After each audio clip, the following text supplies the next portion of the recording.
Hello, welcome to day 3 of NLP. This is Lisa Christiansen, and I am so excited to bring you day 3 NLP. And today we are going to discuss the 4 pillars of NLP. And number 1 is rapport. It's the relationship that you have with yourself and how you cultivate that, and the relationship that you cultivate with others, and how you bring those into your life and how you integrate them.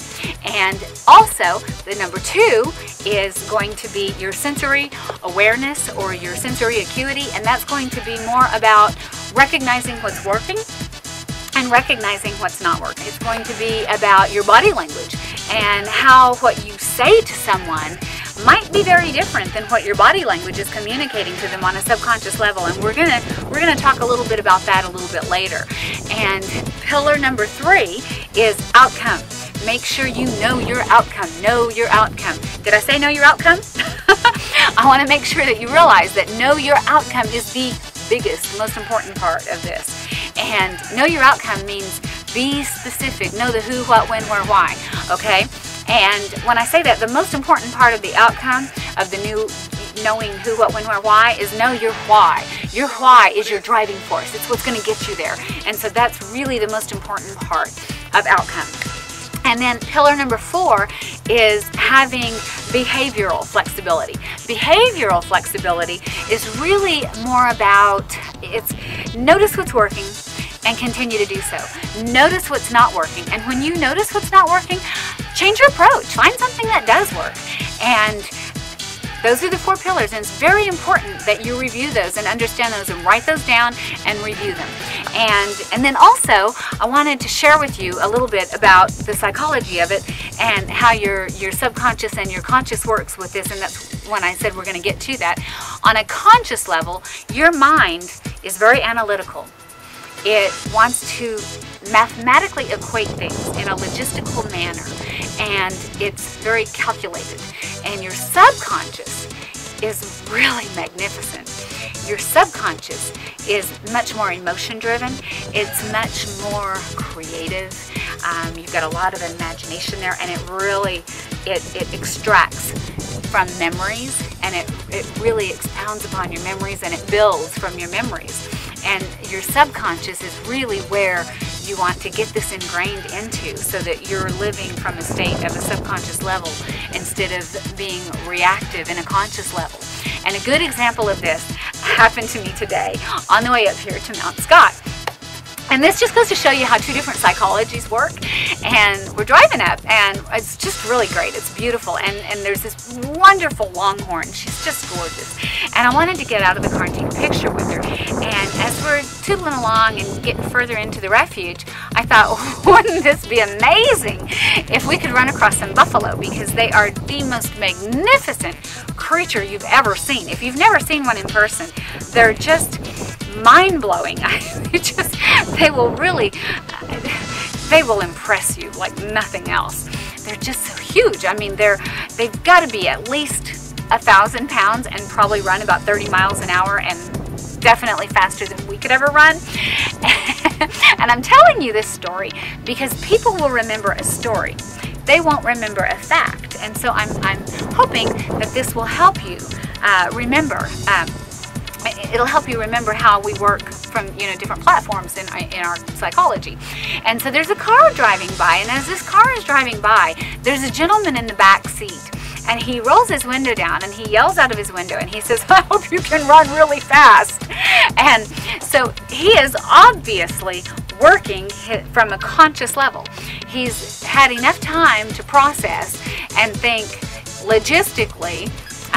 There's signs everywhere that say don't get out of your car. There are signs everywhere that say don't go near the buffalo, don't go near the longhorn. And he's also working from a point of mathematics, because he's thinking, well, this thing runs about 30 miles an hour and it is really fast, and so this is probably not the best decision this girl could make. And also thinking from a mathematical standpoint, because he's looking at this thing, I'm 5'2", and so he's probably thinking here's this little girl getting out of a car, and this is probably not one of her better ideas. Meanwhile, I'm thinking from more of a subconscious level of what an impressive, beautiful creature this is. And I'm thinking of it more from an emotional point of, I'm really, digging deep into the core of my emotions, thinking what an impressive creature this is. And I'm so motivated to get out of the car and take a picture with this beautiful beast, because I'm driven from my subconscious. I'm driven from the creativity of what I want to present to you and what I want to bring to you. And I'm looking at it from the perspective of the imagination of the impressiveness of this beautiful beast. And it was truly a reach out and touch someone moment. It was just awe-inspiring. It was so beautiful. I'm so grateful. I'm just so grateful for that moment, and I'm really appreciating that moment. I was able to really connect on such a deep level. It was a you had to be there kind of a moment. So getting back to where I was at with this, I wanted to share with you that because I want you to know that you can take any moment, you can take any situation, and you can create that kind of magnificence. You can create that kind of gratitude. And by doing so, what I mean is, if you can find a place, a time in your life where you were absolutely certain that I'm really, really good at this, or this really excites me, this ignites me, this just drives me crazy, and I'm happy and I love it and I'm joyful and I'm just excited.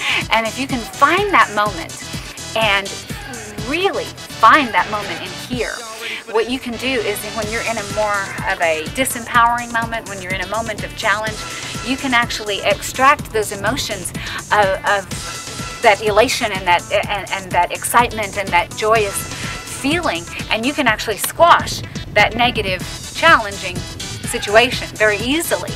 And you would do that, just by taking that moment where you find that true place of excitement, gratitude, certainty, that place where you're alive and the light comes on, and you can just make it so much bigger and brighter, and you can make it so huge that any tiny, insignificant challenge that you have, however great it seems, realize that you're making it bigger than it is, and you're making it more challenging than it really needs to be.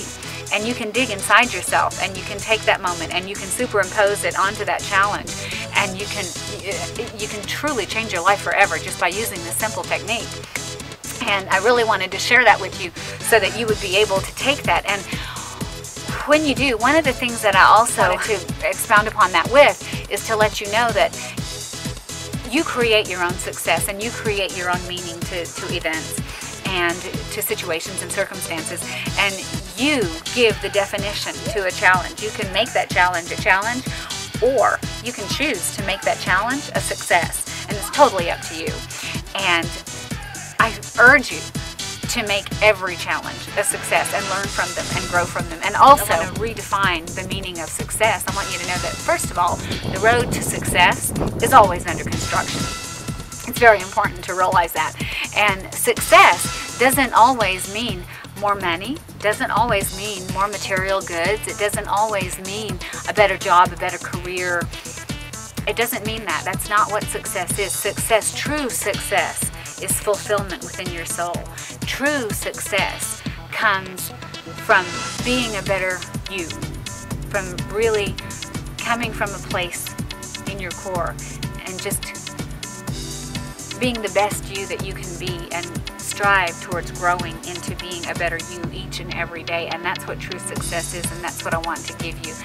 And with that, I wanted to cover a little bit of day one. And I know that on day one we talked about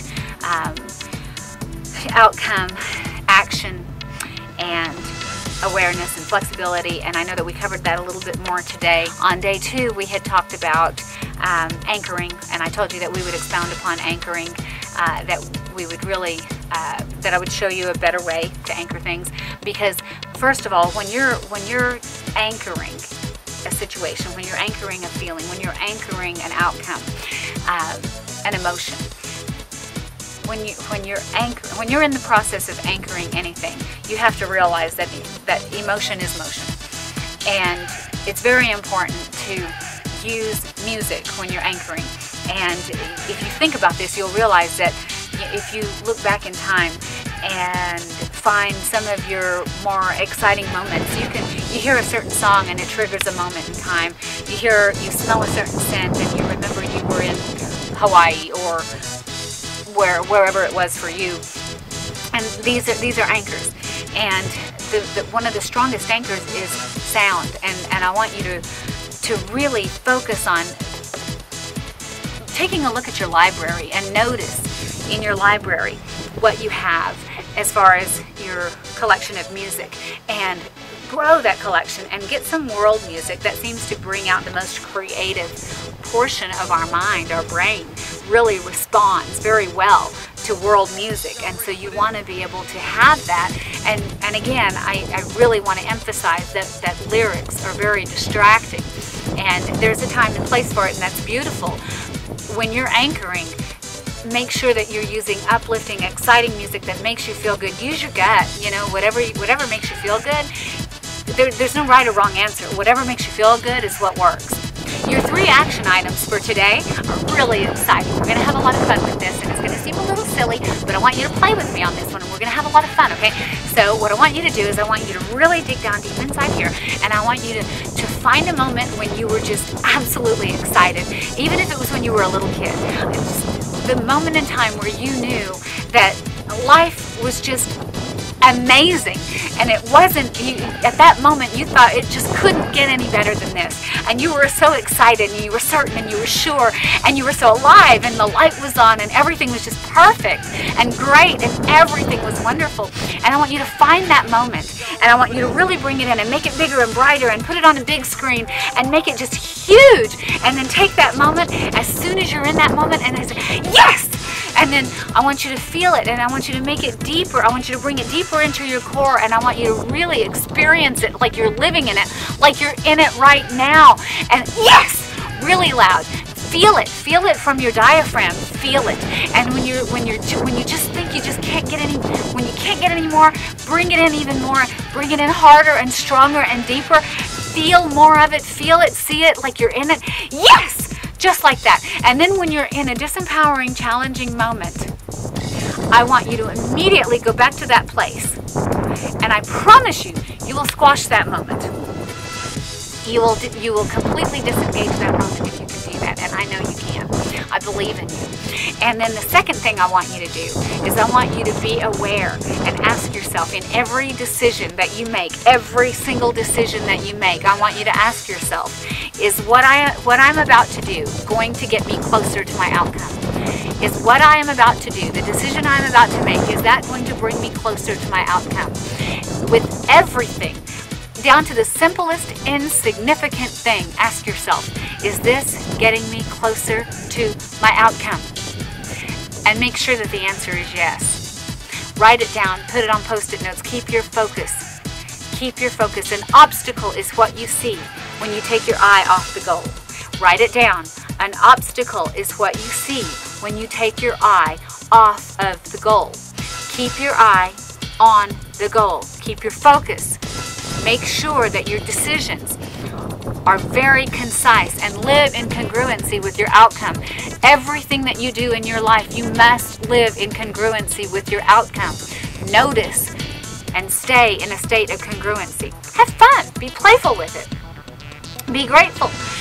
And those are your 3 action items. And I'm really excited about day 4 because I have so many new surprises for you. So until then, I'll see you next time.